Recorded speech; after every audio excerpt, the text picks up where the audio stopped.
Well, hi everyone. For those of you that don't know me, my name is Roy Davies, and for 9 years it was my great privilege to pastor the church out in Spain, in Torrevieja, the Torrevieja Christian Fellowship, or TCF, from the 2008 up until 2017. TCF has now moved on, become Salt Church, but we have some wonderful memories of our days out there in Spain.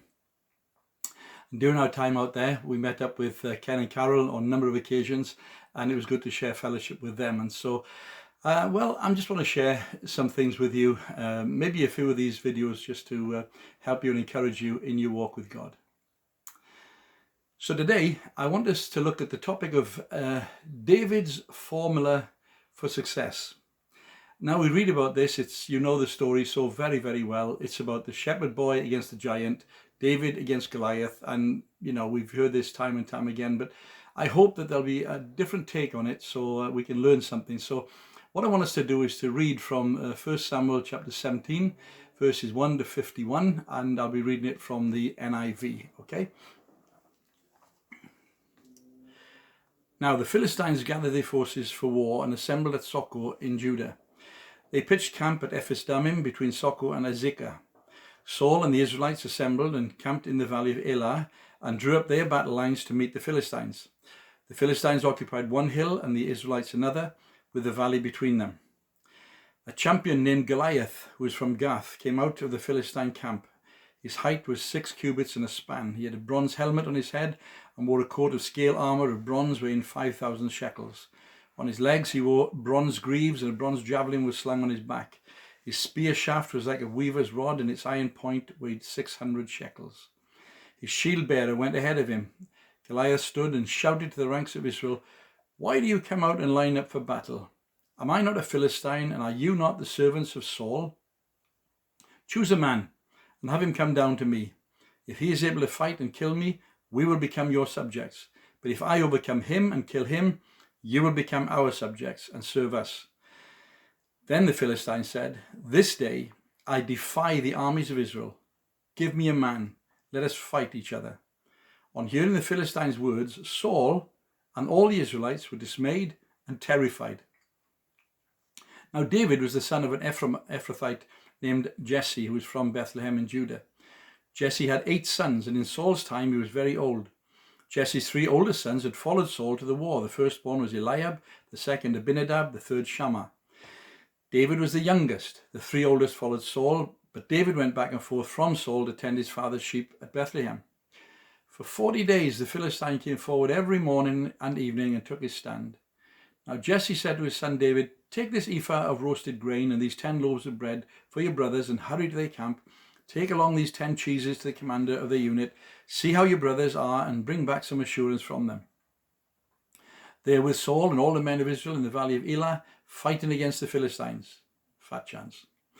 Early in the morning, David left the flock in the care of a shepherd, loaded up and set out as Jesse had directed. He reached the camp as the army was going out to its battle positions, shouting the war cry. Israel and the Philistines were drawing up their lines facing each other. David left his things with the keeper of supplies, ran to the battle lines and asked his brothers how they were. As he was talking with them, Goliath, the Philistine champion from Gath, stepped out from his lines and shouted his usual defiance, and David heard it. Whenever the Israelites saw the man, they all fled from him in great fear. Now the Israelites had been saying, "Do you see how this man keeps coming out? He comes out to defy Israel. The king will give great wealth to the man who kills him. He'll also give him his daughter in marriage and will exempt his family from taxes in Israel." That's an incentive. David asked the men standing near him, "What will be done for the man who kills this Philistine and removes this disgrace from Israel? Who is this uncircumcised Philistine that he should defy the armies of the living God?" They repeated to him what they'd been saying and told him this is what will be done for the man who kills him. When Eliab, David's oldest brother, heard him speaking with the men, he burned with anger at him and asked, "Why have you come down here? And with whom did you leave those few sheep in the wilderness? I know how conceited you are and how wicked your heart is. You came down only to watch the battle." Again, fat chance. "Now what have I done?" said David. "Can't I even speak?" Then he turned away to someone else and brought up the same matter, and the men answered him as before. What David said was overheard and reported to Saul, and Saul sent for him. David said to Saul, "Let no one lose heart on account of this Philistine. Your servant will go and fight him." Saul replied, "You were not able to go out against this Philistine and fight him. You're only a young man, and he's been a warrior from his youth." But David said to Saul, "Your servant has been keeping his father's sheep. When a lion or a bear came and carried off a sheep from the flock, I went after it, struck it, and rescued the sheep from its mouth. When it turned on me, I seized it by its hair, struck it, and killed it. Your servant has killed both the lion and the bear. This uncircumcised Philistine will be like one of them, because he defied the armies of the living God. The Lord who rescued me from the paw of the lion and the paw of the bear will rescue me from the hand of this Philistine." Saul said to David, "Go, and the Lord be with you." Then Saul dressed David in his own tunic. He put a coat of armor on him, a bronze helmet on his head. David fastened on his sword over the tunic and tried walking around because he wasn't used to them. "I can't go in these," he said to Saul, "because I'm not used to them." So he took them off. Then he took his staff in his hand, chose 5 smooth stones from the stream, put them in the pouch for his shepherd's bag, and with his sling in his hand approached the Philistine. Meanwhile, the Philistine, with his shield bearer in front of him, kept coming closer to David.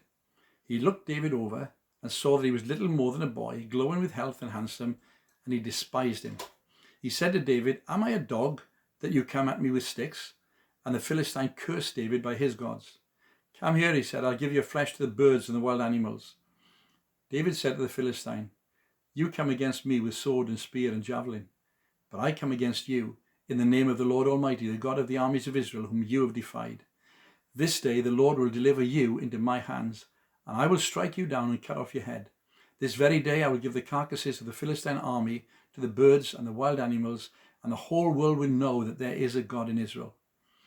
All those gathered here will know that it is not by sword or spear that the Lord saves, for the battle is the Lord's, and he will give all of you into our hands." As the Philistine moved closer to attack him, David ran quickly toward the battle line to meet him. Reaching into his bag and taking out a stone, he slung it and struck the Philistine on the forehead. The stone sank into his forehead, and he fell face down on the ground. So David triumphed over the Philistine with a sling and a stone. Without a sword in his hand, he struck down the Philistine and killed him. David ran and stood over him. He took hold of the Philistine's sword, drew it from the sheath. After he killed him, he cut off his head with the sword. When the Philistines saw that their hero was dead, they turned and ran. Now, I want us to look at David's formula for success. And the first thing I want us to see is this, that David understood that just because something is, doesn't mean it has to be. You see, others had been prepared to uncomfortably put up with it. Verse 16 says, "For 40 days the Philistine came forward every morning and evening and took his stand." But just because something is, doesn't mean that it has to be. And David was not prepared to allow a bad situation to continue. This had been going on for 40 days, and the whole army, including the king, was prepared to let it continue.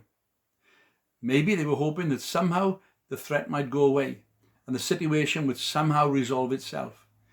At least no one was getting killed or injured, and they'd better stay just as they were in case the enemy got really upset. But the problem was that they had allowed the enemy to set the rules and to dictate the terms. Then the enemy was playing to their fears. The Philistines knew that they couldn't defeat the army of the Lord in a conventional battle. They had tried that previously. So they decided to try another tactic. They would dictate the terms of warfare. But why accept the terms of the enemy? The enemy has always wanted to dictate the terms of warfare. The Israelites could have totally ignored this challenge. When I think about this, I think, well, why didn't Saul just send 4 or 5 of their best warriors and go and give Goliath a good kicking on their terms? But they'd listened to the enemy's voice, not the voice of God, not even the voice of common sense. Who said that they had to fight on the enemy's terms? Goliath, not God. Verses 8 to 11. "Choose a man, have him come down to me. If he is able to fight and kill me, we'll become your servants. But if I overcome him and kill him, you will become our servants and serve us." And then the Philistine said, "This day I defy the armies of Israel. Give me a man, let us fight each other." And on hearing the Philistines' words, Saul and all the Israelites were dismayed and terrified. Anyway, every day the army of the Lord got up, got dressed in their full armour, gone to the meeting place and shouted their war cry. Just like church. Get dressed, go to the place of meeting, shout out the war cry, and then when the enemy shows up, sorry. So they went home. They faced the enemy, went home, and waited for the next time. They got up the next day, put on their armour, went to the place of meeting, raised a big shout, got frightened, went home. And at precisely one of these times, David showed up in the camp. Verses 20 to 23. Early in the morning, David left the flock with a shepherd, loaded up and set out as Jesse had directed. They reached the camp as the army was going out to its battle positions, shouting the war cry. Israel and the Philistines were drawing up their lines facing each other. David left his things with the keeper of supplies, ran to the battle lines, asked his brothers how they were. As he was talking with them, Goliath, the Philistine champion from Gath, stepped out from his lines and shouted his usual defiance, and David heard it. Now, when David set out that morning, he was excited because he thought that he was going to witness a great battle. After all, the armies of Israel were involved in fighting against the Philistines, and this great battle would ultimately lead to triumph for the people of God. And then Goliath. And then the army ran away. They'd got used to this ritual. But David was expecting something better. And David was not prepared to allow a bad situation to continue. The second thing I find in David's solution here is that David was prepared to deal with criticism and ridicule, even from his family, and that's where it really hurts. Verse 28, when Eliab, David's oldest brother, heard him speaking with the men, he burned with anger at him and asked, "Why have you come down here? With whom did you leave those few sheep in the wilderness? I know how conceited you are, how wicked your heart is. You came down only to watch the battle." Remember now, this guy, Eliab, was the one that the prophet Samuel wanted to choose as the next king over Saul. He looked the part. 1 Samuel 16, 6-7 says, Samuel saw Eliab and thought, "Surely the Lord's anointed stands here before the Lord." But the Lord said to Samuel, "Don't consider his appearance or his height, for I have rejected him. The Lord does not look at the things that people look at. People look at the outward appearance, but the Lord looks at the heart." In this instance, Eliab was looking on the outside and then making a totally incorrect judgment about David's inner motives, possibly to justify his own lack of action and certainly his own lack of anointing. "I know how conceited or how proud you are. I know how wicked your heart is." King James Version says, "I know the naughtiness of your heart." In other words, what makes you think that you can make a difference? And I have found that those who have been rejected by God for some task or ministry are usually the first to reject others who are now performing some task or ministry. And again, over the years, you find out that wines are usually the product of sour grapes. And instead of burning with anger at David, Eliab should have been burning with shame at himself. He was the biggest in his family. He was the one who looked anointed. And when you are prepared to step out for God, don't be surprised at the reaction of others. But David brought the issue back into focus. Here in the King James Version of 29, I like it where David asks, "What have I now done? Is there not a cause? Have a go at me if you must, but that won't make any difference to the enemy. That's what you should be focusing on, the cause." And David was prepared to deal with criticism and ridicule. And criticism and ridicule are always hardest to deal with when it comes from members of the same family. And the family of God needs to be a place of encouragement and a place of affirmation. The New Living Translation says, "What have I now done?" David replied, "I was only asking a question." Now, there's nothing wrong with asking questions about any situation, as long as we are focused on finding the answers. And then David had to decide who to listen to. So he was brought before the expert in warfare, Saul. Again, just understand that the company you keep will either lift you, lower you, or limit you. And Saul tried to limit David. First of all, this expert could tell David why he would be unable to defeat the enemy. Verse 33, you are a young man, and he has been a warrior since his youth. Now just think about this one. See, the enemy, the Philistines, taught Goliath the art of physical warfare when he was barely old enough to hold a sword. But we don't teach people the art of spiritual warfare until they are mature. And so the enemy always has a head start. But the Bible says in Lamentations 3 and verse 27, it is good for a man to bear the yoke while he's young. Take the burden of responsibility when you are young. Even as a young Christian, you might be old in age, you just come to know the Lord. Take responsibility. Come on, step up to the mark. You have to be prepared to take risks. And you can't bear a yoke. It talks about bearing a yoke. You can't bear a yoke without being prepared to stick your neck out. And in the early church, the leaders of churches were young Christians. Or some of them were older in years, but they were young Christians. Just think about it. And then secondly, this expert, Saul, advised David on everything that he would need for successful warfare. Verses 38 to 39, then Saul dressed David in his own tunic.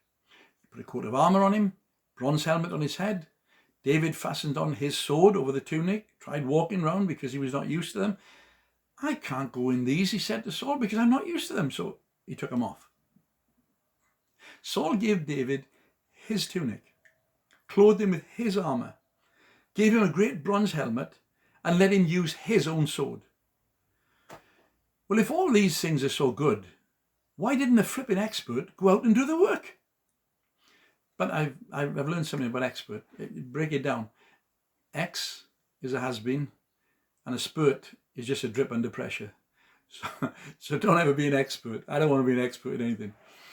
And we can't afford to listen to those who just tell everyone else either why a thing can't be done or to give advice on the only way it might be done, and yet they are not willing to leave the safety and comfort of their own tent.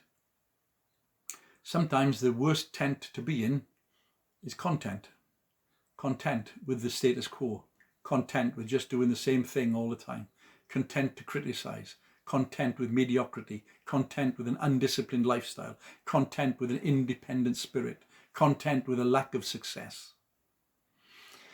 Well, I think we need to get out of that tent and begin with intent to see God's purposes lived out. Intent to not just pray the prayer, but to live out the prayer, thy kingdom come, thy will be done. David couldn't afford to listen to the voice of the expert.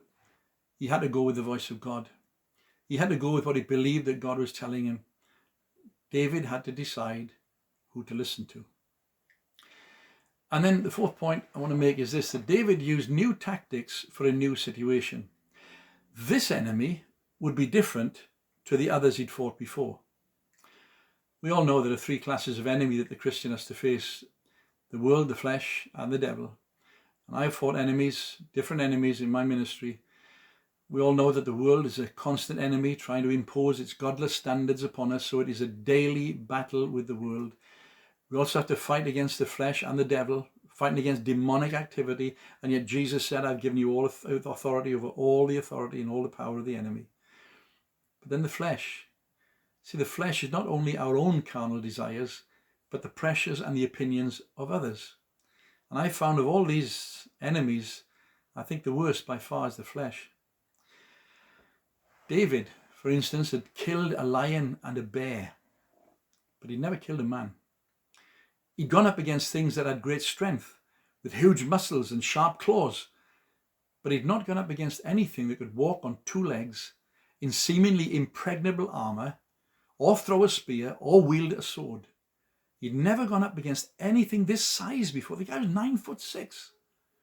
But the thing that became an excuse in the hearts of those who were afraid became an encouragement to David.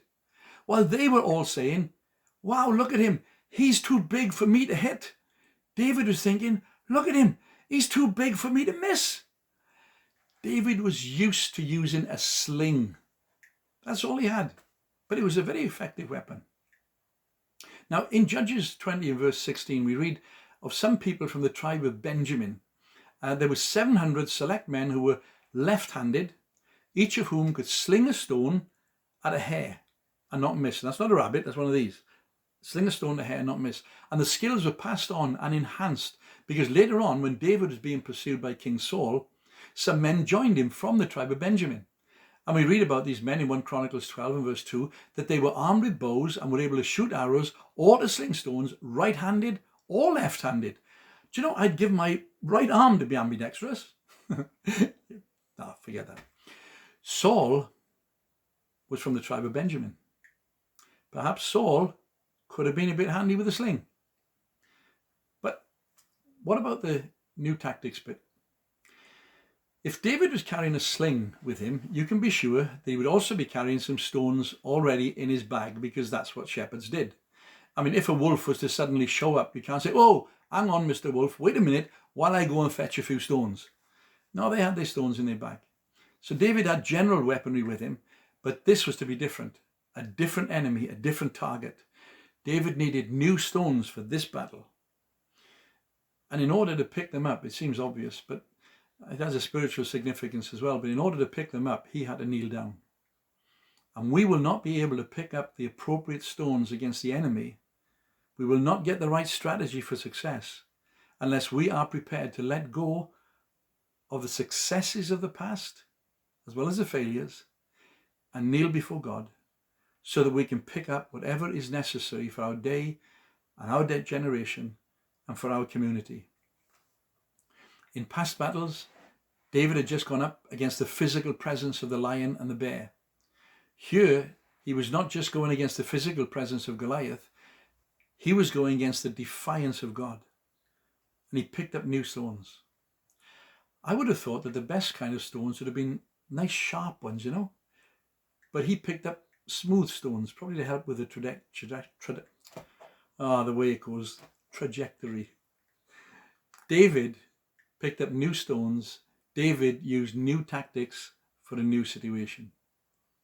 And then the next thing is this, in David's formula for success, he avoided distractions. Verse 7 in the Contemporary English Version says, a soldier or an armor bearer or a shield bearer always walked in front of Goliath to carry his shield. See, before you could get to Goliath, you had to get through this guy. And there will always be distractions to purpose. But David didn't focus on the armor bearer. He focused on Goliath. Don't focus on the things that are immediate. You have a look at what's really ahead. We will always face issues in life, but the issues are not the real issue. The real issue is purpose. What are we seeking to do? See, in Mark 5, we read of the woman who was subject to bleeding for 12 years. You know the story well. The King James Version calls her the woman with the issue of blood. But as far as she was concerned, if you read it, the issue that she had wasn't the issue. She was not focused on her condition. She was focused on her cure. She pressed through the crowd to touch Jesus. The crowd for her was a distraction to the real purpose at that time, which was her restoration to health. And while we focus on issues, secondary issues, things that just come up to distract us, we can miss the purpose that God has for us. And then David was prepared to persist. Then he took his staff in his hand, chose 5 smooth stones from the stream, put them in the pouch of his shepherd's bag. Why 5 stones? I've heard some really extreme expositions of this. The wildest one was when I heard someone say that the number 5 was significant because when we go up against the enemy, we need to have faith, F-A-I-T-H, in the power, P-O-W-E-R, of the blood, B-L-O-O-D, of the cross, C-R-O-S-S, of Jesus, J-E-S-U-S. W-H-A-T, question mark? What? The Bible wasn't written in English. I guess we'll never know why David took 5 stones. Perhaps that's a question I could ask David when I get to heaven. But I think that he took 5 because it was a convenient handful. You see, David had faith in God, but he also recognized the possibility of his own limitation. So he was prepared to persist. It was not going to be, I'll give it one try and then I'll run away if it doesn't work, because it might not have been the will of God. It was more like, if I miss with the first, I'll try again, and again, and again, and again. I've often wondered, why did he take his staff? That was the stout pole that the shepherds used to pry sheep out of difficult situations and chase off unwanted attention of wild dogs and wolves. Surely it would have been easier to move if he just left the staff behind. But if the 5 stones didn't work, then I think he would have had a go at beating Goliath's brains out, because David realized that the battle was the Lord's, and therefore Goliath would be defeated that day by any means available. David was prepared to persist. And then the last part in the formula is this, that David pursued his purpose with enthusiasm. He was not intimidated by Goliath, either by his physical presence or by his verbal threats. Verses 41 to 47. Meanwhile, the Philistine, with his shield bearer in front of him, kept coming closer to David. He looked David over, saw he was little more than a boy, glowing with health and handsome, and he despised him. Probably jealous because David was handsome and he was a bit of a dog, I don't know. But he said to David, "Am I a dog that you come at me with sticks?" And the Philistine cursed David by his gods. "Come here," he said. "I'll give your flesh to the birds and to the wild animals." And David said to the Philistine, "You come against me with sword and spear and javelin, but I come against you in the name of the Lord Almighty, the God of the armies of Israel, whom you have defied. This day the Lord will deliver you into my hands, and I'll strike you down. I'll cut off your head. Today I'll give the carcasses of the Philistine army to the birds of the air and the wild animals, and the whole world will know that there's a God in Israel. All those gathered here will know that it is not by sword or spear that the Lord saves, for the battle is the Lord's, and he will give all of you into our hands." Notice what happened next, verse 48. As the Philistine moved closer to attack him, David ran quickly toward the battle line to meet him. No negativity, no reluctance. David ran quickly toward the battle lines because he knew that the battle was ultimately not his. He wasn't dependent solely upon his own talent or ability, his skill or his gifting. The battle was the Lord's. And David pursued his purpose with enthusiasm. Well, you know the end of the story. Verse 48, reaching into his bag, taking out a stone, he slung it and struck the Philistine on the forehead. The stone sank into his forehead. He fell face down on the ground. I think Goliath, one of the first guys who would have been thrown out of Weight Watchers, the only man I know that gained a whole stone within just a few seconds. But what can we learn from David? 1, he was not willing to allow a bad situation to continue. 2, he was willing to deal with criticism and ridicule, even from the family. 3, he had to decide who to listen to. Not another book, but listen to the book. He used new tactics for new situations. Those tactics were found and picked up while he was on his knees. He avoided distractions from purpose. He was prepared to persist, not giving up. And then he did what he did with enthusiasm. He looked forward to his purpose. That was David's formula for success. Perhaps we need to apply the same formula to the situations that we face too. If we want to see the same kind of success, I think maybe we've got to go to the same kind of strategy. So I hope that's been a different way of looking at the story of David and Goliath. And I hope by the grace of God it's inspired you to do something that will cause the enemy to take flight, and that we might know that God is in control, that we might give ourselves wholly to his purpose and see our great and wonderful God do great and wonderful things. Thank you so much for listening. I really appreciate it. And I'll see you again soon. All right? Bye-bye. God bless.